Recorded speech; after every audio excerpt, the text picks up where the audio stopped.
Tlet fajliet Maltin fl-aħħar jiem irritornaw lura Malta wara li għamlu suċċess waqt il-festival May Note Song and Dance International Festival illi sar fil-Polonja, preċiżament fil-belt ta' Gżestochowa.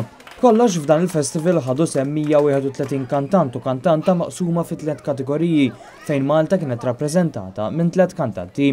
Emma Kutajjar ġiet fl-ewwel post fil-kategorija tal-kantanti ta' bejn is-6 u l-10 snin u li fiha ħadu sem 34 kantant u kantanta.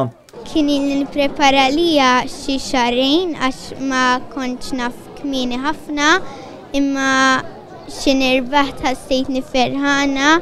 Angelika Paċ klassifikat fl-ewwel post fil-kategorija ta' bejn il-11 u 13 sena. Kienet diffiċli ħafna fil-kategorija tiegħi kien hemm 39 kantant, kollha kienu tajbin u kienet naqa' diffiċli għall-ġurija biex jażlu wkoll. Min-naħa l-oħra grazzi għall Vella rebħet il-Grand Prix minn fost il-parteċipanti kollha. Ferħana ħafna, din kienet it-tieni esperjenza tiegħi, imma kienet l-iktar esperjenza ħajbqa' niftakar ovvjament għax irbaħt fuq 131 kantant.